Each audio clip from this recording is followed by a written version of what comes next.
إن الحمد لله نحمده ونستعينه ونستغفره ونعوذ بالله من شرور أنفسنا ومن سيئات أعمالنا من يهد الله فلا مضل له ومن يضلل فلا هادي له وأشهد أن لا إله إلا الله وحده لا شريك له وأشهد أن محمدا عبده ورسوله بعد أعوذ بالله من الشيطان الرجيم بسم الله الرحمن الرحيم فاستبقوا الخيرات وبعد وقال وسارعوا إلى مغفرة من ربكم وجنة أرضها السماوات والأرض أعدت للمتقين وبعد وقال النبي صلى الله عليه وسلم بادر الأعمال فتنة كقطع الليل المظلم يصبح الرجل مؤمنا ويمسي كافرا أو يمسي مؤمنا ويصبح كافرا يبيع دينه بأرض من الدنيا رواه المسلم وبعد رب اشرح لي صدري ويسر لي أمري واحلل عقدة من لساني يفقهوا قولي اما بعد ہر قسم کی تعریف اللہ رب العزت کے لیے ہے جو تمام جہانوں کا پالنے والا ہے، اور درود و سلام ہو ہمارے پیارے نبی محمد رسول اللہ صلی اللہ علیہ وسلم پر۔ انشاءاللہ تعالی آج جو ہے ہم ایک عنوان کے تحت جو ہے علم حاصل کرنے والے ہیں، اور وہ ہے نیکیوں کی طرف سبقت، جس کو کہتے ہیں نیکیوں کی طرف جلد بازی۔ ٹھیک ہے، جس طرح ہم دیکھتے ہیں کسی بھی دکان پر ایک آفر لگا ہوا رہتا ہے،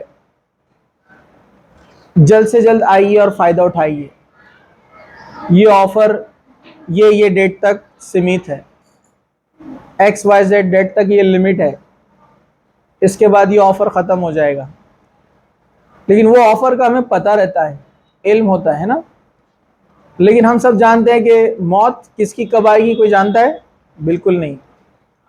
کسی بھی وقت، کسی بھی پل، کسی بھی سمے، چاہے وہ کل ہو یا آج شام کا ہو یا 1 گھنٹے بعد ہو یا کچھ سیکنڈ بعد ہو، کس کو کب موت آئیں گی کوئی بتا نہیں سکتا ہے۔ اور اس بات پر یقین کرنا کوئی مشکل چیز نہیں ہے۔ بیچ میں جو ایک وبا پھیلی تھی، کووڈ، آپ خود سمجھ چکے ہیں اس سے کہ کم عمر لوگ بھی کیسے چل بسے۔ کچھ ایسے لوگ بھی تھے جنہیں تو بیماری کے سمٹمز بھی نظر نہیں آئے اور وہ اس دنیا سے چلے گئے۔ ہم ڈے ٹو ڈے لائف میں بھی دیکھتے ہیں، کوئی عمر کا آج کل ایسا کوئی قید نہیں رہا۔ ہم دیکھتے ہیں کہ پرانے زمانے میں ایسے سننے میں آتا تھا، ضعیف تھے، بہت عمر تھی، کافی دن سے بیمار تھے، ہے نا، زیادہ عمر کی وجہ سے ہارٹ کا پرابلم تھا۔ لیکن آپ دیکھتے ہیں کہ 20 سال 25 سال میں بھی ابھی کئی انتقال ہوتے ہیں جو ہمارے روز مرہ کانوں تک اس کی خبر آتی ہے، ہم نیوز میں دیکھتے ہیں، واٹس ایپ پہ دیکھتے ہیں۔ تو یاد رکھیے، موت کا کوئی وقت طے نہیں ہے۔ دوسرا، جس ماحول میں ہم رہ رہے ہیں یہ سب سے برا ماحول ہم اس کو کہہ سکتے ہیں، اور جیسے جیسے وقت گزرے گا یہ ماحول اور برا ہوتے جائے گا۔ اللہ کے رسول صلی اللہ علیہ وسلم نے کیا فرمایا؟ اللہ کے رسول صلی اللہ علیہ وسلم نے فرمایا کہ ثم الذین یلعونہم ثم الذین یلعونہم، سب سے بہترین ہمارا زمانہ، پھر اس کے بعد کا، پھر اس کے بعد کا۔ آپ نے ایسے 3 مرتبہ کہا، یعنی صحابہ کا دور، تابعین کا دور، اور اس کے بعد تبع تابعین کا دور۔ اس کے بعد کی آپ نے گارنٹی نہیں لی کہ دور کیسا رہے گا، حالات کیسے آئیں گے۔ تو اس لیے یہاں پر اس عنوان کے تعلق سے امام نووی رحمۃ اللہ علیہ نے ایک چیپٹر یہاں پر لکھا، ایک باندھا، ایک باب، کہ نیک کاموں میں جلدی کرنا، نیک کاموں میں سبقت کرنا۔ اور یہ ہمارے لیے کوئی نئی بات نہیں ہے جو یہ بات سکھائی جا رہی ہے، یہ اللہ کے رسول صلی اللہ علیہ وسلم کی احادیث اور قرآن سے ہی آیتیں آپ کے سامنے رکھی جا رہی ہیں کہ اللہ کے رسول صلی اللہ علیہ وسلم نے بھی اس بات کی تاکید کی کہ انسان نیک کاموں میں جلدی کرے اور اپنا جو ہے جنت بنا لے۔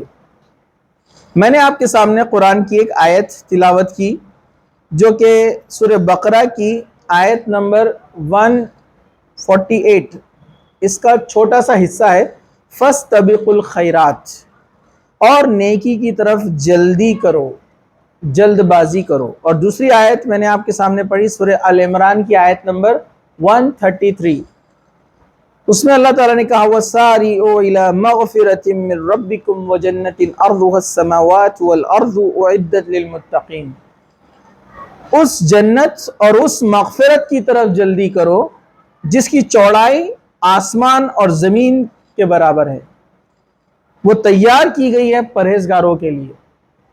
تو اللہ تعالیٰ نے یہاں پر جلدی کرنا ہے نیکی کی طرف اور معافی کی طرف، توبہ کی طرف، لیکن اس میں ایک بات بتائی کہ اس جنت کی طرف کی تیاری ہو رہی ہے جو انسان توبہ کرتا ہے، اپنی زندگی کو تبدیل کرتا ہے، چینج کرتا ہے، نیکی کے راستے پہ چلنا شروع کر دیتا ہے جلد از جلد، تو اس کے لیے ایک آفر بتایا جا رہا ہے، وہ جنت تمہارا انتظار کر رہی ہے جس کی چوڑائی زمین اور آسمان، اور ہم سب جانتے ہیں کہ آسمان کی لمٹ، اس یونیورس، اس کائنات کی لمٹ کہاں تک ہے کوئی جانتا ہے؟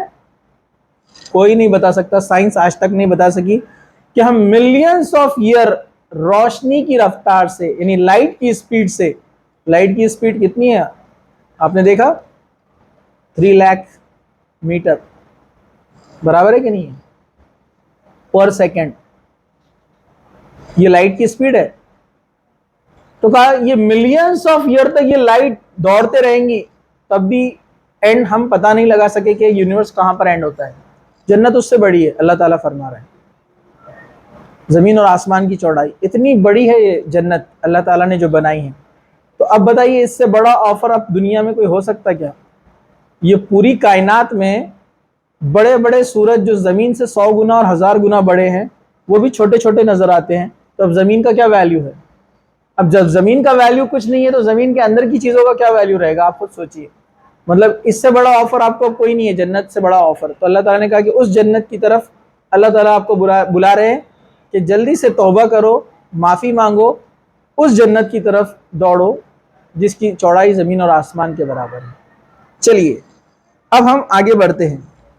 ایک حدیث ہے، حضرت ابو ہریرہ اس کے راوی ہیں رضی اللہ عنہ، وہ فرماتے ہیں کہ رسول اکرم صلی اللہ علیہ وسلم نے فرمایا بادر الاعمال فتنہ کقطع اللیل المظلم، کہ نیک اعمال میں جلدی کرو اس سے پہلے کہ فتنے آ جائے اور شب تاریک کی طرح ایک کے پیچھے ایک یہ آتے رہے۔ اس کا مطلب یہ کہ قیامت سے پہلے فتنے ایک کے پیچھے ایک اس طرح آئیں گے جس طرح سے، ایک مثال دی گئی ہے دوسری حدیث میں کہ جس طرح سے ایک موتیوں کی مالا ہے اور اس کو ایک گانٹھ ہے جس سے یہ موتیاں جو ہے رکے ہوئے ہیں، اور اگر وہ آپ گانٹھ کھول دے تو کس طرح سے وہ موتی گریں گے ایک کے پیچھے ایک، بڑی تیزی سے، آپ اس کو روک بھی نہیں سکتے۔ تو کہا کہ فتنے ایسے آئیں گے۔ فتنے سے مراد فتنہ وہ بھی ہو سکتا ہے جو آپ کو پریشانی میں، مصیبت میں، ہلاکت میں ڈال دے، نقصان میں ڈال دے۔ فتنہ یہ بھی ہو سکتا ہے جو آپ کے لیے آزمائش ہو، ٹیسٹ ہو، جس میں آپ کامیاب بھی ہو سکتے ہیں اور ناکام بھی ہو سکتے ہیں۔ تو اللہ تعالیٰ اور اللہ کے رسول نے فرمایا کہ یہ فتنے ایک کے پیچھے ایک ایسے آئیں گے جیسے وہ دھاگے میں سے موتی گرتے ہیں، بڑی تیز رفتار سے گرتے ہو، آپ اس کو کنٹرول بھی نہیں کر پاتے، روک بھی نہیں پاتے۔ تو اللہ کے رسول نے کہا قیامت سے پہلے ایسے ہی فتنے آنے والے ہیں، ایک کے بعد ایک۔ تو اس حدیث میں اس کا اشارہ کرتے ہوئے کہا جا رہا ہے کہ ان فتنوں کے آنے سے پہلے جو ایک کے بعد ایک آئیں گے، اس کی تفسیر میں کچھ علماء نے یہ بھی لکھا ہے کہ قیامت کی جو نشانیاں وہ ایک کے بعد ایک بڑی تیزی سے آتی چلی جائیں گی۔ پہلے آئیں گی قیامت کی چھوٹی نشانیاں جو ہم آج کل دیکھ رہے ہیں، شراب کا عام ہونا، ناچ گانے والیوں کا عام ہو جانا، کامن، ماں باپ کی نافرمانی، شراب، جوا بہت زیادہ کامن ہو جانا، یہ قیامت کی نشانیاں ہیں پوری۔ یہ چھوٹی نشانیاں ہیں، اس کے بعد بڑی نشانیاں آئیں گی، سورج کا ویسٹ مغرب سے نکلنا، مطلب زمین الٹی گھومیں گی، دجال کا نکلنا، عیسیٰ علیہ السلام کا آنا، یہ بڑی نشانیوں میں سے، ٹھیک ہے۔ تو اللہ تعالیٰ فرما رہا ہے کہ شب تاریک کے ٹکڑوں کی طرح، یعنی فتنے ایک کے بعد اتنی تیزی سے آئیں گے انسان سنبھل نہیں پائے گا، اس سے پہلے توبہ کر لو، استغفار کر لو، نیک عمل زیادہ سے زیادہ کر لو۔ اور وہ حالات کیسے رہیں گے؟ کیا فرمایا اللہ کے رسول صلی اللہ علیہ وسلم نے؟ یصبح الرجل مؤمنا ویمسی کافرا، ایک شخص صبح میں مومن رہے گا، شام میں کافر ہو جائے گا۔ وَيُصْبِحُ مُؤْمِنًا، اور آگے فرمایا وَيُمْسِي کافرا وَيُمْسِي مُؤْمِنًا، صبح کو مومن رہے گا، شام کو کافر ہو جائے گا، اور شام کو کافر ہوگا، شام کو مومن ہوگا اور صبح کو کافر ہو جائے گا۔ مطلب دن میں اس کی کیفیت الگ ہے، رات ہوتے ہوتے کب وہ کفر پہ چلا جائے گا ہم بول نہیں سکتے۔ آج ایسے حالات ہے یا نہیں ہے؟ آپ خود دیکھیے، ہم صبح اٹھتے ہیں، فجر کی نماز پڑھتے ہیں، کچھ لوگ قرآن بھی پڑھتے ہیں، لیکن جیسے ہی وقت گزرتا ہے، اسکول اور کالج اور دنیا میں، مارکیٹ میں، ماحول میں جب آتے ہیں، تو آپ دیکھیے کتنے ہی مسلمان ہیں جو شراب پیتے ہیں، جوا کھیلتے ہیں، کتنے ہی مسلمان ہیں جو زنا میں ملوث ہیں۔ کیونکہ جب انسان کفر کا کام کرتا ہے، گناہ اور معصیت کا کام کرتا ہے، اس کے دل میں سے ایمان نکال دیا جاتا ہے۔ کچھ لوگ تو اب ایسے بھی حالات آ گئے، آپ میڈیا پر دیکھ رہے ہیں کہ سیدھے سے سیدھے وہ اللہ کا بھی انکار کر دیتے ہیں اور نام کے مسلمان ہیں۔ ایسے واقعات آپ دیکھ رہے ہیں۔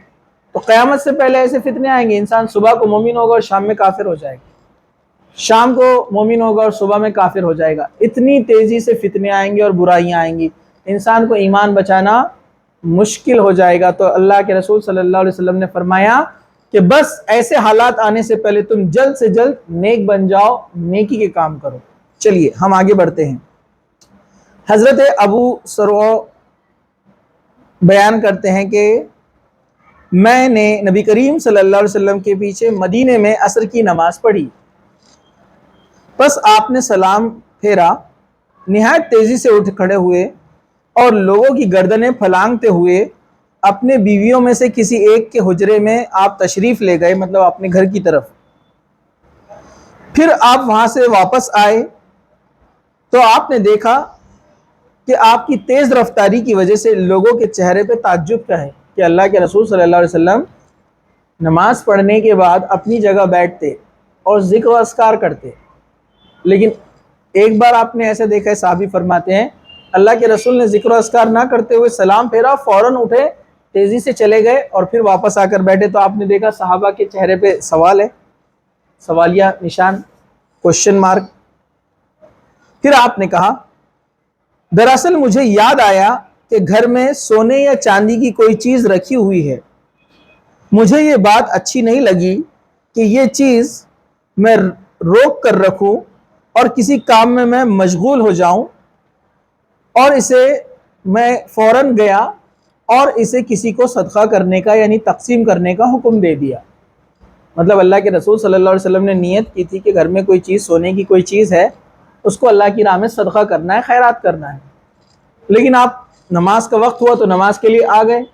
جب نماز پڑھی آپ نے، سلام پھیرتے ہی آپ کو یاد آیا کہ آپ نے ایسی نیت کی تھی کہ وہ صدقہ کرنا ہے، تو آپ نے ذکر و اذکار کرنے کا انتظار نہیں کیا، آپ فوراً اٹھے اور جا کر وہ صدقہ کرنے کا حکم دے دیا۔ کیوں؟ اس لیے کہ بھول نہ جائے۔ تو یہ اللہ کے رسول صلی اللہ علیہ وسلم کا عمل تھا۔ صرف یہی نہیں، ہر چیز میں جب بھی آپ کو نیکی کرنے کا کوئی موقع ملتا تو فوراً اس طرف لپکتے، فوراً اس طرف جو ہے آپ دوڑ پڑتے۔ یہی معاملہ صحابہ کا بھی تھا، یہی اس کے بعد کے دور کا معاملہ تھا، لیکن دھیرے دھیرے پھر ہم نے اس چیز کو، ان تعلیمات کو بھلا دیا۔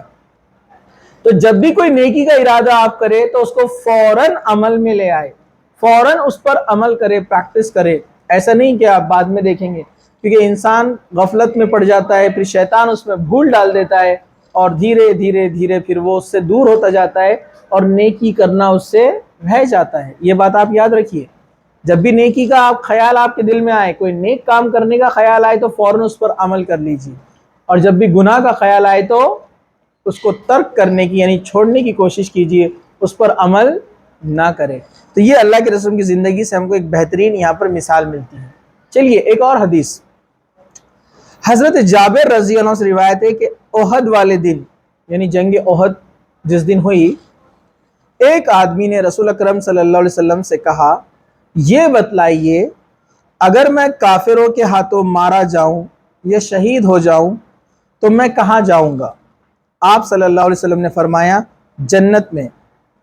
بس اس نے اپنے ہاتھ میں موجود کھجوریں پھینک دی اور بہت نہایت ہی بے جگری کے ساتھ لڑا حتیٰ کہ وہ شہید ہو گیا۔ یہ بخاری اور مسلم کی حدیث ہے۔ اصل میں یہ ایک آدمی تھا جو ابھی ابھی ایمان لایا تھا، یہ بس جسٹ مسلمان ہوا تھا، جنگ میں شامل ہوا، اللہ کے رسول کے پاس آیا اور کہا کہ اگر میں ان کافروں سے لڑتا ہوں اور اس میں شہید ہو جاتا ہوں تو میں کہاں جاؤں گا؟ تو اللہ کے رسول نے فرمایا کہ جنت میں۔ وہ اتنا زیادہ جنت کی طرف لپکا، یعنی اتنا زیادہ وہ خوش ہوا اس نیکی کو، حالانکہ اس میں اس کی جان جا سکتی ہے، شہید ہو سکتا ہے، اور یہ سوال اس نے خود کیا، لیکن اس نے کہا کہ جنت کا سوال ہے تو یہ نیکی میں کوئی جلدی دیری نہیں کرنا چاہیے۔ اس کے ہاتھ میں کچھ کھجوریں تھی جو اپنے ساتھ لایا تھا، تو اس کو بھی اس نے اس کی ویلیو کوئی قدر نہیں رکھی، اس نے اس کو پھینک دیا اور تلوار لے کر نکل پڑا اور بہت ہی بہادری سے لڑا اور شہید ہو گیا۔ اس کے تعلق سے اللہ کے رسول صلی اللہ علیہ وسلم نے فرمایا اس نے بڑا فائدے کا سودا کیا، اس نے عمل کم کیا، اجر بڑا پایا، کیونکہ ابھی جس مسلمان ہوا تھا، نماز نہیں، روزہ نہیں، کچھ بھی نہیں، ڈائریکٹ اللہ کی راہ میں شہید ہو گیا۔ تو اللہ کے رسول فرمایا اس نے عمل کم کیا اور اجر بڑا پایا، سیدھے جنت میں چلا گیا۔ اللہ کے رسول نے اس کی جو ہے تعریف کی اور اس کا ٹھکانہ بتایا کہ وہ جنتی ہے۔ تو صحابہ میں ایسا معاملہ تھا نیکی کے معاملے میں، ہاں لیکن ہمارا تو معاملہ کیسا ہے؟ ہم فرائض کو بھی نہیں پورے کرتے ہیں، نماز کا وقت ہو رہا ہے لیکن ہم ابھی موبائل میں بیٹھے ہوئے ہیں۔ نیکی کی طرف جلدی کرنا ہے، آپ کو امام مؤذن بول رہا ہے حی علی الصلاۃ، آؤ نماز کی طرف، حی علی الفلاح، آؤ کامیابی کی طرف، لیکن ہم ہماری کامیابی موبائل میں ڈھونڈ رہے ہیں، ہماری کامیابی ہم ٹی وی میں ڈھونڈ رہے ہیں، ہم جو ہے کرکٹ، کھیل کود، گپے مارنے اور دوستوں کے ساتھ چبوتروں پہ بیٹھ کر اب اس میں جو ہے ہنسی مذاق میں اپنی کامیابی ڈھونڈ رہے ہیں، جبکہ کامیابی کے لیے وہ آپ کو مؤذن آواز دے رہا ہے کہ اس میں کامیابی، ادھر آ جاؤ۔ تو ہم تو فرائض میں بھی جلدی نہیں کرتے ہیں، صحابہ تو نفل عمل میں بھی دیکھیے نا، وہ آپ اللہ کے رسول صلی اللہ علیہ وسلم نے صدقہ کرنے کا ارادہ کیا لیکن آپ نے ذرا بھی دیری نہیں کی کہ کہیں غفلت میں بھول نہ جائے۔ تو یہ معاملہ تھا اللہ کے رسول صلی اللہ علیہ وسلم کا اور صحابہ کا، اس لیے تو سلیکٹڈ لوگ کہلائے نا، اس لیے ان کے آگے لگتا ہے رضی اللہ عنہ، اللہ ان سے راضی ہو گیا، کیونکہ وہ پرائرٹی دیتے تھے نیکیوں کو، ہم پرائرٹی دیتے ہیں دنیا کو، ہم دنیا کو پرائرٹی دیتے ہیں، اس لیے چانسز ہے کہ ہم فتنوں میں زیادہ پڑھنے والے ہیں اور فتنوں میں زیادہ پھنسنے والے ہیں۔ اور ایک بات آپ یاد رکھیے، جو انسان نیکیوں کو پرائرٹی دیتا ہے نا، اس سے برے کام بھی نہیں ہوتے، اس کو معلوم ہے نماز کا وقت جانا ہے، اس کو معلوم ہے کہ روزہ ایک وقت پر رکھنا ہے اور اس کو کھولنا ہے، ذکر و اذکار ہے، اس کو معلوم ہے کہ اس کو ایک فلاں دن یہ صورتیں پڑھنا ہے، سورہ کہف پڑھنا ہے، فلاں چیزیں پڑھنا ہے، اس کو معلوم ہے کہ کامیابی جو ہے قرآن کے اندر ہے، تو قرآن ترجمے سے پڑھنا ہے، اس کو تفسیر پڑھنا ہے، اور وہ اس میں دیری نہیں کرتا ہے، جلد بازی کرتا ہے، تو ہر وقت وہ نیکی میں لگا ہوا ہے، ہر وقت وہ نیکیوں میں لگا ہوا ہے، تو بہت ممکن ہے کہ وہ فتنوں سے بچ جائے۔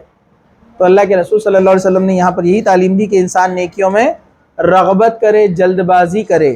چلیے ایک اور حدیث حضرت ابو ہریرہ سے روایت ہے کہ ایک آدمی نبی کریم صلی اللہ علیہ وسلم کے پاس آیا اور سوال کیا، یا رسول اللہ کون سا صدقہ اجر کے اعتبار سے بہتر ہے؟ کون سا صدقہ اجر کے مطلب ریوارڈ کے اعتبار سے بڑا ہے؟ صدقہ مطلب چیریٹی، جو اللہ کی راہ میں ہم دیتے ہیں، کوئی بھی چیز دو یا پیسہ دو، کوئی بھی چیز، چیریٹی جو ہوتی ہے، تو کون سی چیریٹی اللہ کے نزدیک زیادہ ریوارڈ والی ہے، جس کا زیادہ انعام ملے گا؟ تو اللہ کے رسول صلی اللہ علیہ وسلم نے فرمایا تیرا اس وقت صدقہ کرنا، ان تصدق وانت صحیح شحیح تخشى الفقر وتأمل الغنى ولا تمهل حتى إذا بلغت الحلقوم قلت لفلان كذا ولفلان كذا وقد كان لفلان، متفق علیہ، بخاری مسلم کی حدیث ہے۔ کیا فرمایا اللہ کے رسول صلی اللہ علیہ وسلم نے؟ تیرا اس وقت صدقہ کرنا، وانت صحیح شحیح، مطلب تیرا اس وقت صدقہ کرنا جب تو صحت مند ہو، تندرست ہو۔ کیا فرمایا؟ تیرا اس وقت صدقہ کرنا جب تو تندرست ہو، صحت مند ہو، مطلب یہ انسان جب تندرست اور توانا ہوتا ہے، تو یہاں بات صدقے کی جا رہی ہے لیکن اشارہ تمام نیکیوں کی طرف ہے، حدیث میں صدقے کے تعلق سے ہے لیکن اشارہ تمام نیکیوں کی طرف ہے۔ آپ جب ہیلدی ہوتے ہیں، اللہ نے آپ کو صحت دی ہے، اس وقت اللہ کے لیے کوئی نیک عمل کرنا، اچھے اعمال کرنا اللہ کو زیادہ پسند ہے۔ یا صدقے کی بات ہو رہی ہے خاص طور سے، لیکن ہم بات کر رہے ہیں تمام نیکیوں کی طرف، اس کا اشارہ ہے۔ مطلب آپ کی جوانی کی عبادت، جب آپ کی صحت اچھی ہوتی ہے، آپ اچھے سے نمازیں پڑھ سکتے ہیں، اچھے سے جو ہے قیام کر سکتے ہیں، لمبی رکعتیں پڑھ سکتے ہیں، نفل رکوع سجدے اچھے سے کر سکتے ہیں. لیکن جب آپ بوڑھے ہو جاتے ہیں یا بیمار پڑ جاتے ہیں تو آپ یہ اعمال اچھے سے نہیں کر سکتے. ایک ضعیف آدمی، شوگر کا پیشنٹ ہے، بی پی کا پیشنٹ ہے، روزے رکھنا بڑا مشکل جاتا ہے، نماز اٹھنا بیٹھنا کثرت سے مشکل جاتا ہے. تو اس لیے اللہ تعالیٰ کو زیادہ ریوارڈ کون سا پسند ہے؟ جب آپ اچھی، کیونکہ اس میں ایک حکمت والی بات ہے. انسان جب ہیلدی ہوتا ہے نا تو اس کا ذہن گناہ کی طرف زیادہ جاتا ہے، اور جب بیمار ہوتا ہے نا تو اللہ کو یاد کرتا ہے. آپ دیکھیے جب آپ بیڈ پہ پڑے تو اللہ اللہ کرتے ہیں، لیکن جب آپ بہت صحت مند رہتے تو گھومنے کا شوق، پھرنے کا شوق، ناچ گانے کا شوق. کوئی آدمی کو دیکھا آپ نے سلائن پہ اور اس کو ڈسکو کرنا ہے؟ اور دیکھا کہ آپ نے ایسا کوئی نہیں نا. آپ تو اللہ کو یاد کرے گا صرف، اس کو ناچ گانے دور دور تک یاد نہیں آئیں گے. کسی نے لا کر بھی بجایا تو بولیں گے پاگل ہو گیا کہ جائے یہاں سے. ارے برابر ہے کہ نہیں ہے؟ ہاں. تو بیماری میں، بڑھاپے میں، کمزوری میں تو اللہ کو یاد کرتے ہی ہیں، لیکن اللہ کو کون سا آپ پسند ہے آپ کا عمل؟ جب آپ ہیلدی ہے، صحت مند ہے، تندرست ہے، اس حالت میں آپ کا اللہ کی راہ میں خرچ کرنا یا اچھے عمل کرنا یہ اللہ کو زیادہ پسند ہے. کیونکہ اللہ تعالیٰ اس بات سے خوش ہوگا نا کہ بندہ پرائیورٹی اس کو دے رہا ہے، اس کے پاس طاقت ہے، ابھی قوت ہے گناہ کرنے کی، پھر بھی کنٹرول کر رہا ہے میری خاطر، تو اللہ تعالیٰ خوش ہوتا ہے ایسے بندے سے. تو کہا تیرا اس حالت میں صدقہ کرنا کہ تو کیا ہو، تو صحت مند ہو اور تندرست ہو. وہ تخش الفقر، اور مال کی حرص دل میں ہے. وہ تعمل الغنا، اور تجھے فقیری کا اندیشہ ہے. کیا فرمایا؟ فقیری کا اندیشہ ہے اور تونگری کی امید ہو، تو تیرا اس حال میں صدقہ کرنا زیادہ بہتر ہے. تو اس حال میں صدقہ کر، یہاں تک کہ کیا فرمایا آپ نے؟ جب کہ روح گلے تک پہنچ جائیں گی اور انسان کہے گا کہ فلا اتنا کے لیے، مطلب صدقہ کرنے کی کوشش کرے گا جب مرنے کا ٹائم آئے گا، جب کہ کہا جائے گا یہ تو فلا کا ہو چکا. اس سے مطلب کیا ہے؟ مطلب انسان کو یہاں پر مسلمانوں کو اللہ کے رسول صلی اللہ علیہ وسلم نے اس حدیث میں یہ تعلیم دی کہ اچھی حالت میں، صحت کی حالت میں اللہ کی راہ میں خرچ کرنا زیادہ افضل ہے، اور اس حالت میں خرچ کرنا زیادہ افضل ہے کہ تجھے ایسا لگتا ہے کہ اس میں سے کچھ دوں گا ضرورت مند کو تو میں غریب ہو جاؤں گا.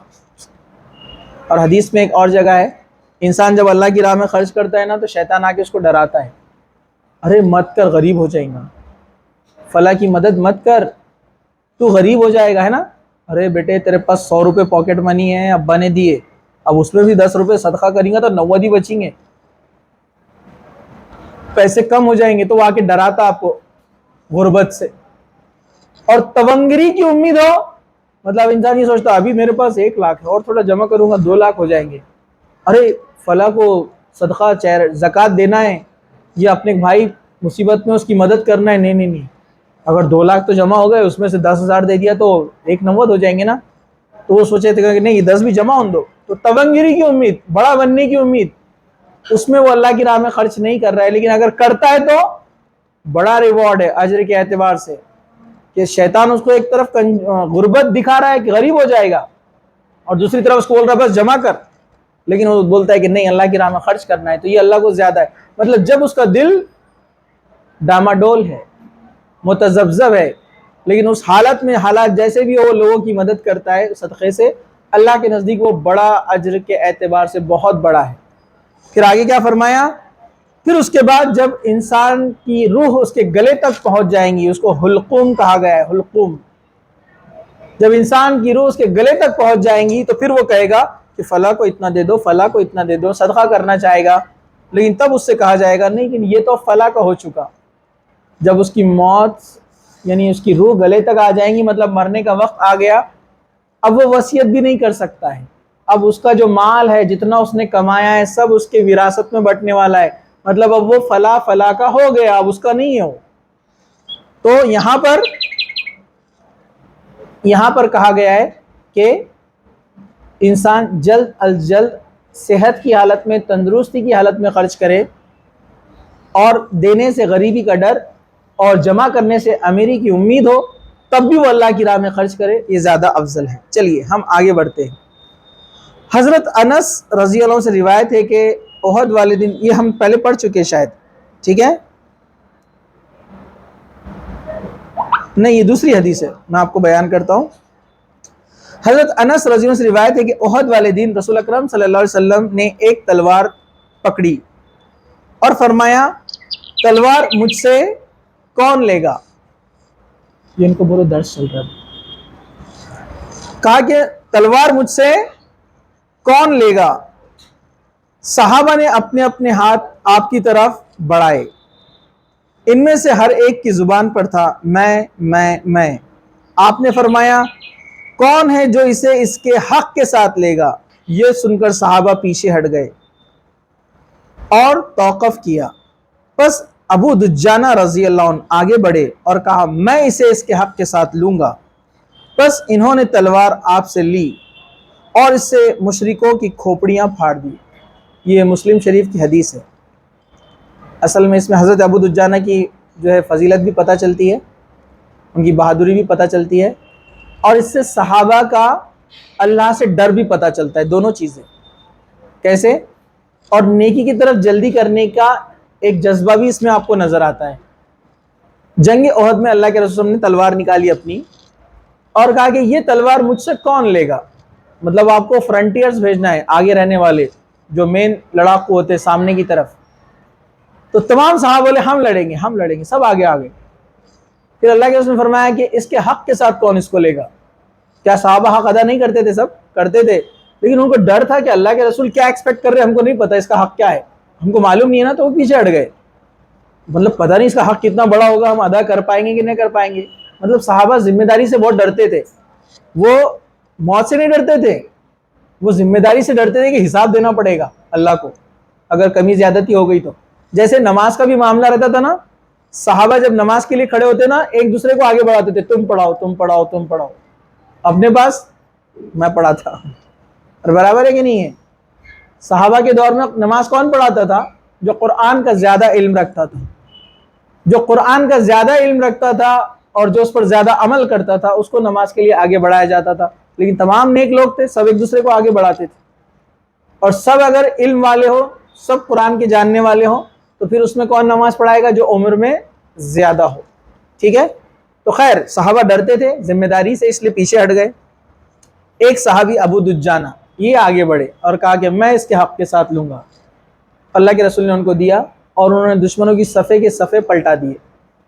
ابو دجانہ یہ وہ صحابی ہے جو بڑے دلیر تھے، خالد بن ولید کی طرح، جو ایک بڑے بڑے صحابہ میں یہ دلیر لوگوں میں ان کا شمار ہوتا ہے۔ ابو دجانہ ان کی ایک خاص بات تھی، یہ جب کسی بھی لڑائی میں اترتے، ایمان لانے سے پہلے بھی، ایمان لانے کے بعد بھی، یہ جب جنگ میں اترتے تو لڑتے تھے، لیکن کبھی کیا کرتے تھے، یہ اپنے سر پر کالا کپڑا باندھتے تھے۔ تو لوگ سمجھ جاتے تھے کہ اب ابو دجانہ پیچھے ذرا بھی نہیں رکنے والے ہیں، اب یہ صفے کی صفے پلٹا دیں گے۔ ان کا ایک اشارہ تھا، ایک سمبول تھا، کپڑا سر پہ باندھنا کالا۔ تو یہ جب باندھ کے نکلتے تو سمجھ جانا کہ اب سامنے والے کی خیر نہیں ہے۔ تو ابو دجانہ، لیکن آپ دیکھیے صحابہ دلیر تھے، بہادر تھے، تکبر نہیں تھا۔ ان کی ایک خاص بات تھی کہ یہ سینہ نکال کے چلتے تھے، تھوڑا ٹائٹ۔ اللہ کے رسول صلی اللہ علیہ وسلم نے ان کو کہا کہ ابو دجانہ یہ چال اللہ کو پسند نہیں ہے، تو فوراً جھک گئے۔ دیکھیے صحابہ ایسے تھے، اپن تو میرے کو کون بولنے والا۔ کچھ لوگ تو مجھے بڑے عجیب دکھتے ہیں، باڈی ہوتی بھی نہیں لیکن چلتے ویسے ہی بالکل، ویسے جس کی ہے اس نے بھی نہیں چلنا چاہیے ویسا۔ بڑا عجیب معاملہ ہے نا، یہ تکبر ہے۔ تکبر کی چال چلنے والے کو قیامت کے دن اللہ تعالیٰ چینٹیوں کے اتنا بنا دے گا۔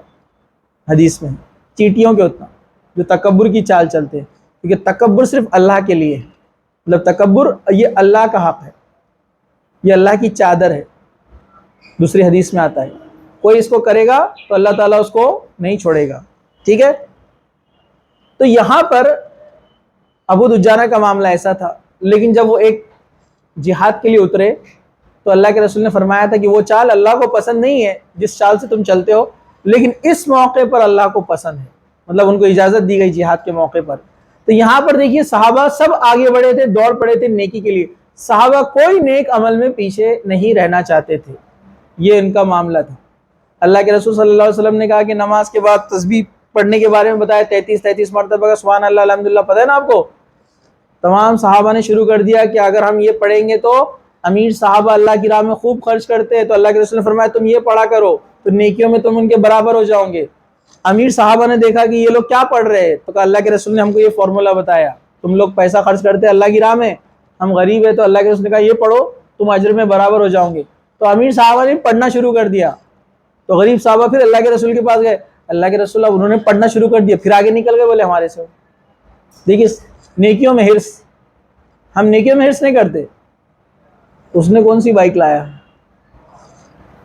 اس نے کون سے کپڑے پہنا، اس کی واچ کون سی ہے، اس کا موبائل کون سا ہے، موبائل اسپیشل ہے نا، ضد بھی کرتے پیرنٹس سے، اس کے پاس تو یہ موبائل ہے، اس میں حرص کرتے ہیں، میرے پاس یہ نہیں ہے، دیکھتے نہیں اپنے والدین کی استطاعت نہیں ہوتی کرنے کی، پھر بھی ضد کرتے ہیں۔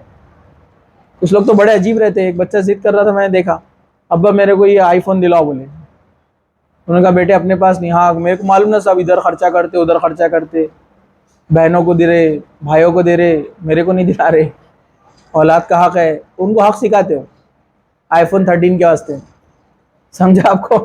مطلب آئی فون کے لیے حقوق بتاتے، حقوق کا درس دیتے بچے ابا کو، برابر ہے کہ نہیں ہے؟ یہ حرص نہیں تھی صحابہ کو، نیکیوں میں حرص تھی۔ ابو بکر رضی اللہ عنہ کیا کر رہے ہیں، حضرت عمر واچ رکھتے تھے، میں ان سے زیادہ کروں گا۔ صحابہ کمپٹیشن کرتے تھے، نیکیوں میں حرص، ہم لوگ دنیاوی چیزوں میں کرتے، اس لیے تو کامیاب لوگ ہیں نا، دنیا سے چلے گئے، اپنے ساتھ کیا لے کر گئے؟ نیکیاں، ڈھیر ساری نیکیاں۔ ہم بھی جانے والے ہیں تو ہم نے کیا لیا اپنے ساتھ، یہ ہم کو سوچنا پڑے گا، اس لیے نیکیوں میں جلدی کیجیے۔ چلیے ہم آگے بڑھتے ہیں۔ ایک اور حدیث حضرت زبیر بن عدی بیان کرتے ہیں کہ ہم حضرت انس رضی اللہ جو ہے یعنی انس بن مالک کے پاس آئے اور ان سے ہم نے حجاج کے اس ظلم و ستم کی شکایت کی جس سے ہم دو چار تھے۔ آپ نے فرمایا اس پر صبر کرو، اس لیے کہ اب جو وقت آئے گا وہ پہلے سے بدتر ہوگا، یہاں تک کہ تم اپنے رب سے جا ملو۔ حجاج بن یوسف کے تعلق سے آپ جانتے ہیں، ایک ظالم بادشاہ گزرا ہے مسلمانوں کے اندر، جس نے بڑا ظلم ڈھایا اپنی جو ہے رعایا پر، اپنے جو ہے قوم کے رہنے والوں پر، مسلمانوں پر بھی ظلم کیا ہے بہت زیادہ، مشہور ہے کافی۔ تو اس پر جو ہے اس کی شکایت کے لیے انس بن مالک رضی اللہ عنہ کے پاس، صحابی کے پاس جو ہے حضرت زبیر پہنچے اور ان کے ساتھی گئے، تو انہوں نے کہا کہ اس پر ہم صبر کرنا بہتر ہے۔ یہاں پر صبر اس لیے کہا گیا تھا کہ اب ان سے وار کر کے کیا کریں گے، وہ بھی مسلمان ہیں یہ بھی مسلمان ہیں، اور مسلمان آلریڈی پاسٹ میں کافی لڑائیاں کر کے نقصان دیکھ چکے تھے، جو جنگ صفین ہوئی تھی، جنگ جمل ہوئی تھی، اس کا پہلے میں نے ذکر کیا تھا آپ سے، تو انہوں نے کہا کہ اس پر ہم صبر کرنا بہتر ہے۔ تو کہا کہ اس کے بعد والا زمانہ اس سے بدتر آئے گا، مطلب انہوں نے اشارہ دے دیا کہ اب جیسے جیسے دنیا آگے بڑھیں گی، زمانہ آگے بڑھے گا، تو لوگ برے سے برے لوگ آتے جائیں گے۔ اور ایک حدیث میں اللہ کے رسول صلی اللہ علیہ وسلم فرمایا قیامت دنیا کے سب سے بدترین لوگوں پر آئیں گی، مطلب دھیرے دھیرے گریجولی ہم برائی کی طرف بڑھ رہے ہیں۔ تو ڈیفینیٹلی ہم جتنا اللہ کے رسول کے زمانے سے دور ہو رہے ہیں، ہم کو اپنی نیکیوں کی فکر زیادہ کرنا چاہیے۔ ہم نہیں جانتے آگے والا معاملہ کیا ہونے والا ہے، ہم کو اپنی نیکسٹ جنریشن کو بھی سکھانا ہے نیکیوں کے بارے میں، ان کو بھی ٹرین کرنا ہے، کیونکہ ان کا زمانہ ہم سے زیادہ ڈینجر رہے گا۔ اور یہ سب آپ دیکھ رہے، ہماری جنریشن میں ہم نے دیکھا برائیاں اتنی نہیں تھی، لیکن اب یہ نیو جنریشن میں آپ دیکھتے ہیں کالج میں کتنی برائیاں ہیں۔ مجھے بڑا تعجب ہوا، 8 کے بچے گرلز ایک دوسرے سے باتیں کر رہے اسنیپ چیٹ کے بارے میں کہ ایک نے فلاں نے گروپ بنایا، میں نے اس کو اس میں ایڈ کیا، تو بھی ایڈ ہو جا۔ 8ویں کی گرل لڑکوں کے گروپ میں، جبکہ مجھے اچھے سے یاد ہے کہ ہمارے زمانے کے کالج کے گریجویشن کی لڑکیاں بھی لڑکے سے بات کرنے کے لیے 10 بار سوچتی تھی۔ اور برائی کتنی عام ہو گئی آپ کو پتا ہے، وہ لڑکی کے والدین کو بھی معلوم ہے کہ اس کا اسنیپ چیٹ اکاؤنٹ ہے اور یہ فلاں کے اکاؤنٹ میں ایڈ ہے، فلاں کے گروپ میں ایڈ ہے، اس کو معلوم ہے، لیکن ماں بھی کچھ نہیں بولتی، کیونکہ ماں بھی ویسے ہی ہے نا، ماں بھی اس تربیت میں آئی ہے۔ تو یہ چیزیں ہمیں کیا سکھاتی ہے حدیث ہے، زمانہ برے سے برا آنے والا ہے، زمانے سے مراد لوگ، ماحول بدترین ہونے والا ہے، تو اس کی ٹریننگ کرو تم۔ اگر ابھی نہیں سدھریں گے تو تمہاری آنے والی جنریشن جو ہے نقصان میں ہے، وہ لاس میں ہے۔ اب پہلے تو اپنے آپ کو مضبوط بنانا ہے، نیکیوں پہ چلنا ہے، کیونکہ ہمارے آس پاس میں ہی بہت ساری برائیاں ہیں، ہم ہی رکنے کے لیے تیار نہیں ہیں۔ آپ بتائیے آپ نیکسٹ جنریشن کو کیا دے کر جانے والے، کہ ہمارے والد کیا تھے، ہماری والدہ کیسی تھی؟ ڈیفینیٹلی جب بچوں کو پتہ چلتا ہے ہمارے والد ایک نیک انسان تھے تو وہ بھی نیک بننے کی کوشش کرتا ہے۔ جب لڑکی کو پتہ چلتا ہے کہ میری ماں اتنی پردے کی اور نیک تھی، کسی سے بات نہیں کرتی تھی نامحرم سے، اور اتنا نمازی اور پرہیزگار تھی، تو وہ لڑکی کے اندر نیچرلی اس کے اندر جو ہے موٹیویشن اس کو ملتا ہے کہ مجھے بھی ایسا بننا ہے۔ لیکن جب ہم برے رہیں گے تو آپ یاد رکھیے یہ اولاد آپ کے لیے کیا رہنے والی ہے؟ گناہ جاریہ، کیونکہ آپ اس کو تعلیم وہی دے کر گئے نا۔ اللہ کے رسول صلی اللہ علیہ وسلم نے فرمایا کیا؟ ہر ذمہ دار سے اس کے ماتحت کی پوچھ ہونے والی ہے، مسلمانوں کے امیر سے اس کی رعایا کی پوچھ ہوگی، گھر کے بڑے سے اس کے بیوی بچوں کی پوچھ ہونے والی ہے۔ ظاہر سی بات ہے ایک عورت بھی ذمہ دار ہے اپنے بچوں کی، کیونکہ شوہر جب باہر جاتا ہے تو اب وہ ذمہ دار ہے گھر کے بچوں کی، سب سے پوچھ ہونے والی ہے۔ اللہ تعالیٰ نے کہا کہ ہر ایک سے پوچھ ہونے والی ہے، ہر شخص ذمہ دار ہے۔ اللہ کے رسول نے کیا فرمایا؟ ہر شخص ذمہ دار ہے، ہر شخص رسپانسیبل ہے، تو ڈیفینیٹلی اکاؤنٹیبلٹی ہے، حساب ہونے والا ہے۔ چلیے ہم آگے بڑھتے ہیں۔ حضرت ابو ہریرہ سے روایت ہے کہ رسول اکرم صلی اللہ علیہ وسلم فرمایا 7 چیزوں کے آنے سے پہلے 7 چیزوں میں جلدی کر لو۔ کیا فرمایا؟ اس طرح سے حدیث ہے 7 چیزوں کے آنے سے پہلے اعمال میں جلدی کر لو۔ بادر الاعمال 7، بادر الاعمال 7 مطلب 7 مطلب 7، 7 چیزوں کے آنے سے پہلے جلد بازی کر لو، مطلب نیک عمل کر لو۔ وہ 7 چیزیں کون سی ہے؟ نمبر 1، هل تنظرون الا فقرا۔ کیا فرمایا؟ 7 چیزوں میں سب سے پہلی چیز کون سی ہے؟ کیا تمہیں اس فقر کا انتظار ہے جو بھلا دینے والا ہے؟ کیا فرمایا اس کے بعد؟ دوسری، یا ایسی تونگری جو تمہیں حد سے تجاوز کرنے والی ہے۔ اس کے بعد، یا ایسی بیماری جو بگاڑ دینے والی ہے، یا ایسا بڑھاپا جو عقل کو بے ہوش کر دے گا، زائل کر دے گا، یا موت کا جو بہت نہایت تیزی سے اپنا کام کرنے والی ہے، یا اچانک والی چیز کا یعنی دجال کا جو ہر غائب فتنے سے بدتر ہے، جس کا انتظار کیا جا رہا ہے، یا قیامت کا، پس قیامت تو بہت ہی ہولناک ہے، نہایت ہی تلخ ہے۔ یہ ترمذی کی حدیث ہے۔ کہا یہ 7 چیزوں کے آنے سے پہلے پریپریشن کر لو، یہ 7 چیزیں آنے سے پہلے پریپریشن کر لو۔ اور یہ 7 چیزیں کون سی ہے؟ دھیان سے سنیے پیچھے والے بچے، ہاں آپ ہی، پیچھے جو پلٹ رہے آپ ہی، ہاں تو یہ 7 چیزیں کون سی ہے؟ نمبر 1، فقر کا انتظار جو بھلا دینے والا ہے۔ فقر، فاقہ، کمی چیزوں کی، برابر ہے نا؟ تونگری مطلب جو تمہیں حد سے تجاوز کر دینے والی ہے۔ کبھی انسان کے حالات کیا ہوتے ہیں؟ ابھی اچھے ہیں لیکن اچانک حالات خراب ہو جاتے ہیں، اکنامک کرائسس جس کو بولتے ہیں نا اپن، مال کی کمی ہو گئی، بزنس ڈوب گیا، تو ابھی آپ اچھے ہیں تو اللہ کی راہ میں خرچ کرو، نیک کام کرو، نیکیاں کرو، عبادت کرو، ذکر و اذکار کرو زیادہ سے زیادہ۔ ایسا نہ ہو کہ حالات خراب ہو جائے، آپ ڈاؤن نیچے آ جائے، پھر اس کے بعد آپ انسٹیبل ہو جائے یہ سب چیزیں کرنے کے لیے۔ دوسرا، تونگری کا جو تمہیں حد سے آگے بڑھا دے، یا پھر ابھی آپ کے پاس وقت ہے لیکن آپ کسی مصروفیت میں لگ گئے اور مال خوب آنے لگا جس نے آپ کو حد سے آگے بڑھا دیا، یعنی آپ کو لمٹ سے کراس کروا دیا۔ ہوتا ہے نا کبھی انسان کے لیے غربت آزمائش ہے اور کسی کے لیے مال بھی آزمائش ہے۔ آپ سمجھتے ہیں ہمارے پاس بہت مال آئے گا تو ہم بہت اللہ کی راہ میں خرچ کریں گے، نیک بنیں گے، مسجدیں بنائیں گے، یہ ہے نا؟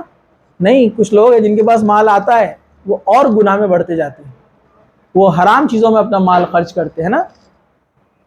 تو یہ 2 چیزیں بتائی، پھر آگے کیا فرمایا؟ بیماری کا جو بگاڑ دینے والی ہے۔ ابھی صحت ہے تو نیک کام کرو، زیادہ سے زیادہ عبادت کرو، اللہ کو یاد کرو، اپنا وقت، اپنی آنکھیں موبائل میں مت پھوڑو، اپنا وقت گناہوں میں مت ڈالو، چبوتروں پہ اپنی زندگی مت گزارو، ہے نا؟ کالج اور نکڑوں کے ٹھیلوں پر اور کارنر پر اور ہوٹلوں میں مسلمان اپنی پوری زندگیاں برباد کر رہے ہیں، برابر ہے کہ نہیں؟ تو یہ وقت آپ کا بہت قیمتی ہے. تو کہا اور بیمار جب پڑ جائیں گے تو پھر آپ کو وقت نہیں ملے گا, ابھی وقت ہے عبادت کے لیے. کہا کہ اس کو بیماری کے آنے سے پہلے. پھر کیا کہا, بڑھاپے کے آنے سے پہلے جو عقل کو زائل کر دے گا. بوڑھے لوگ کہتے ہیں چڑچڑے ہو جاتے ہیں, آپ دیکھیے بڑھاپا اور بچپن ایک ہی چیز ہے. انسان جب بوڑھا ہو جاتا ہے آپ دیکھیں گے 65 70 80 کے بعد آپ دیکھیں گے ان کا ذہن کام نہیں کرتا, چیزوں کو بھول جاتے ہیں, چڑچڑ کرتے ہیں. اس لیے تو ان کے ساتھ حسن سلوک کرنے کا بڑا ثواب ہے, کیونکہ ابھی ان کا دماغ کام نہیں کر رہا ہے, وہ بچپن کی حالت میں چلے گئے. اب ان کی خدمت کرنا آپ کے لیے بڑا اجر ہے, اللہ تعالیٰ بڑا خوش ہوتا ہے بوڑھوں کی, والدین کی خدمت کرنے پر. ٹھیک ہے, تو کہا کہ اب جب بڑھاپا آ جائے گا تو عقل بے ہوش ہو جائیں گی, مطلب انسان اتنی سوچ سمجھ نہیں رکھتا ہے, صلاحیتیں کم ہوتے جاتی ہے, نہ اچھی نمازیں پڑھ سکتا ہے, نہ روزے رکھ سکتا ہے, نہ دین کے لیے سفر کر سکتا ہے, کچھ نہیں کر سکتا, نہ مسجدوں میں جا سکتا ہے. تو کہا چوتھا بڑھاپا آنے سے پہلے. ٹھیک ہے, اور پانچواں ہے موت کو آنے سے پہلے جو نہایت ہی تیزی سے کام کریں گی. بڑھاپا تو بھی ٹائم دیتا ہے, موت تو ٹائم بھی نہیں دیتی ہے, ایسی آئیں گی لے کے جائیں گی. اب آپ چاہتے ہیں نیک اعمال کرنا, نو ٹائم. آپ فرشتے سے ریکویسٹ بھی کریں گے, قرآن نے اس کو کہا بھی کہ مجھے تھوڑی سی مہلت دی جائے. فرشتہ کہے گا نو نو نو, کوئی چانس نہیں ہے. وہ بولے گا مجھے تھوڑی سی مہلت دو, میں جاؤں گا دنیا میں پھر سے نیک عمل کر کے آؤں گا. کہا جائے گا نہیں, یہ تو تیری صرف باتیں ہیں, اس سے پہلے کہیں پرومس کر چکا نا اسے, جمعے سے سدھر جاؤں گا, رمضان سے سدھر جاؤں گا, اگلے مہینے سے سدھر جاؤں گا. تو اس کو یاد دلایا جائے گا ایسے پرومس تو پہلے کئی بار کر چکا ہے, اب کوئی چانس نہیں ہے, نو سپلیمنٹری. ہے نا, مارچ میں فیل ہوئے تو اکتوبر میں ایگزام رہتا تھا, یہاں پر ایسا کوئی سپلیمنٹری ایگزام نہیں ہے. موت آتے ہی ٹائم ختم, تو کہا بڑی تیزی سے ختم کر دے گی. پانچویں چیز. چھٹا, دجال کے فتنے کے آنے سے پہلے جو ہر فتنے سے بدتر ہے. دجال سے مراد ہے قیامت کی بڑی نشانی. قیامت کی جب بڑی نشانی آ جائیں گی تو آپ کو پتا ہے انسان کی توبہ قبول نہیں ہوگی. جس دن قیامت کی ایک بھی بڑی نشانی ظاہر ہو جائیں گی انسان کی توبہ قبول نہیں ہوگی. توبہ کب نہیں ہوتی پتا آپ کو؟ جب اللہ کا عذاب کسی بستی پر آ جاتا ہے, آگے عذاب ابھی آیا نہیں تو توبہ کے چانسز ہے, لیکن عذاب آ گیا تو اس کی توبہ قبول نہیں ہوتی.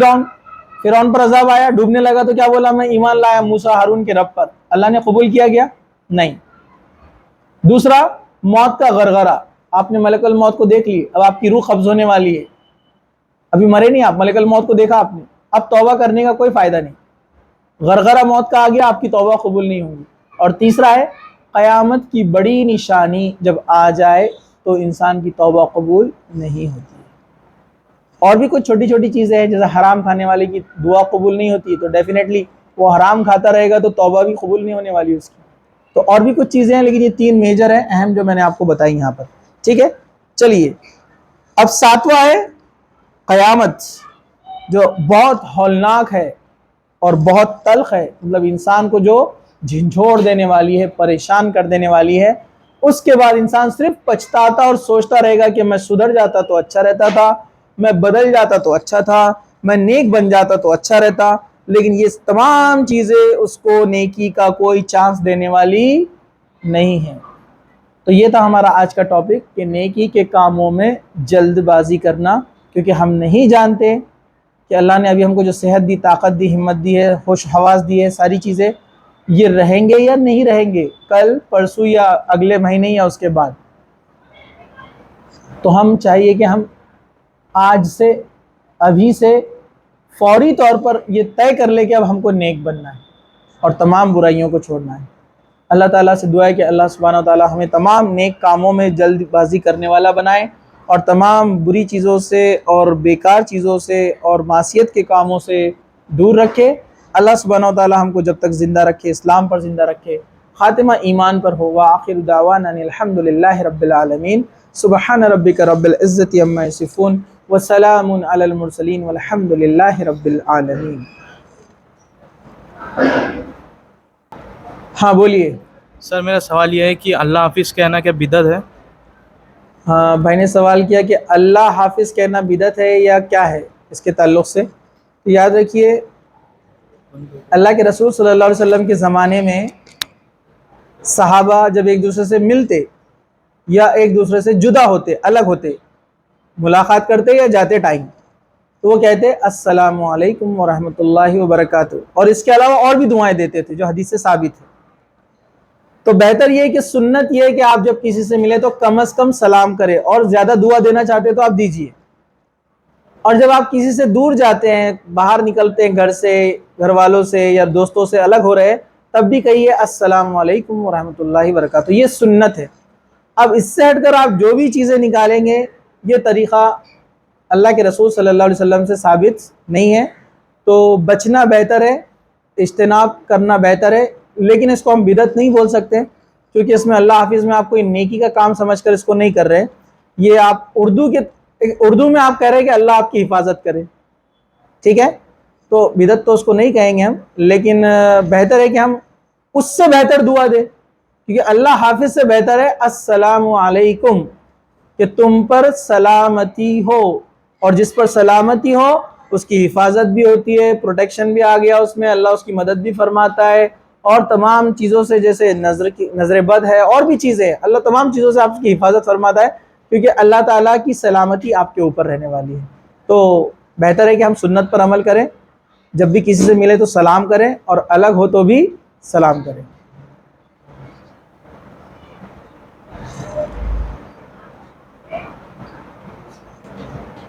سو فی امان اللہ مطلب؟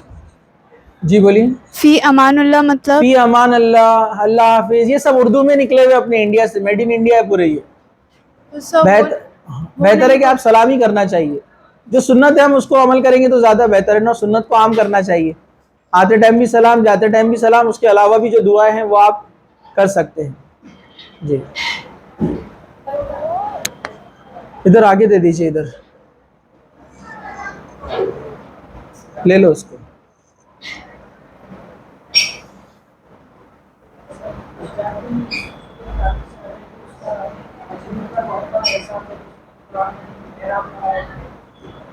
جی ہاں، ایک سوال یہ ہے کہ حجاج بن یوسف کے تعلق سے تاریخ میں یہ بتایا جاتا ہے کہ اس نے قرآن میں احراب لگائے تھے، اس کا بہت بڑا احسان ہے امت کے اوپر۔ تو یاد رکھیے، سب سے پہلی چیز قرآن مجید کے اندر جو احراب وغیرہ لگائے گئی حضرت عثمان کے زمانے میں لگائے گئے۔ اصل میں قرآن جب حضرت ابوبکر صدیق کے زمانے میں اور حضرت عمر کے زمانے میں اسلام بہت تیزی سے پھیلنے لگا، دوسرے ملکوں میں جانے لگا، تو قرآن میں بہت سارے جو اعراب ہے، زیر زبر وغیرہ، اور اس کے علاوہ بھی کچھ چیزیں آتی ہے، نقطے وغیرہ بھی نہیں تھے کچھ جگہ پر، تو عرب لوگ تو اس کو آسانی سے پڑھ سکتے تھے، عرب لوگ اس کو آسانی سے سمجھ سکتے تھے کہ کہاں پر آپ کو زبر لگانا ہے اور کہاں زیر لگانا ہے، لیکن جو اجمی تھے، جو نان عرب تھے، انہیں نہیں پتا تھا کہ اب اس کو کیسے پڑھنا ہے۔ جیسے ہم اردو میں کہتے ہیں نا کاف تے الف، ہم بولتے کتا، لیکن جو نیا نیا اردو سیکھ رہا ہے اس کو نہیں معلوم ہے نا کہ کتا ہے کہ کتا ہے کہ کتا ہے، کہاں زیر کہاں پیش نہیں معلوم نا، تو یہ پرابلم ہونے لگی، لوگ کیسے بھی قرآن پڑھنے لگے۔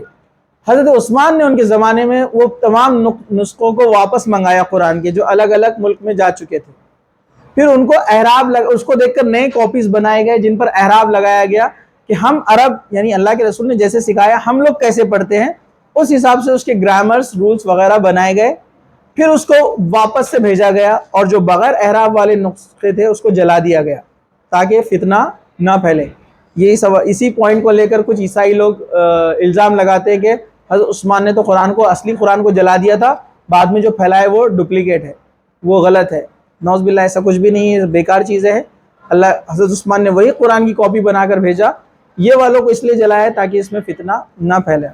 تو بہتر یہی کہ جو تاریخ ہم کو ملتی ہوئی ہے کہ حضرت عثمان کے زمانے میں احراب لگائے گئے، اور حجاج بن یوسف کے زمانے میں بھی اس کے اوپر کچھ کام کیا گیا، کچھ ورک کیا گیا، تو ہم اس نے احسانات کیے ہوں گے۔ اب ظاہر سی بات ہے، اسلامی حکومت چلائی ہے، اسلامی حکومت کو سنبھالا ہے، تو ڈیفینیٹلی خیر کے کام بھی اس نے کیے ہوں گے، لیکن اس کے تعلق سے یہ بات تو طے ہے کہ وہ ایک ظالم تھا، اس نے ظلم کیے بہت سارے، تو اس کا معاملہ کیا ہوگا وہ اللہ بہتر جانتا ہے، کیونکہ ہم نہیں جانتے کہ اس کا خاتمہ کیسا ہوا، اللہ تعالیٰ نے اس کو کس درجات میں رکھا، اس کی توبہ قبول ہوئی، یہ سب غیب کی چیزیں ہیں، تو ہم اس کے بارے میں نہ برا بولیں گے، نہ کوئی ہم اس کے ساتھ بتعلق، بس ہم اس کے اچھائیوں کو ذکر کر سکتے ہیں جو اس نے کی ہے، اور اس کے ظلم کا ذکر ہم اس لیے کرتے ہیں کیونکہ صحابہ نے خود حدیث میں اس کا جو ہے انڈیکیشن دیا، اس کا اشارہ دیا کہ اس نے حضرت زبیر وغیرہ بہت سارے صحابہ کو جو ہے اس نے ظلم کا نشانہ بنایا اور کچھ کو شہید بھی کیا۔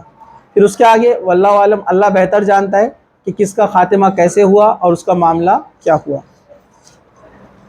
جزاک اللہ خیر، وقت ہو چکا ہے، انشاءاللہ اگلے درس میں اگر کچھ سوالات آپ کے آج کے رہ جاتے ہیں تو انشاءاللہ اس کو لیے جائیں گے، یہ درس کے آپ اگلے درس میں بھی سوالات جو ہے پوچھ سکتے ہیں۔ جزاک اللہ خیر، وآخر دعوانا الحمدللہ رب العالمین، سبحان ربک رب العزت عما یصفون وسلام علی المرسلین والحمد للہ رب العالمین۔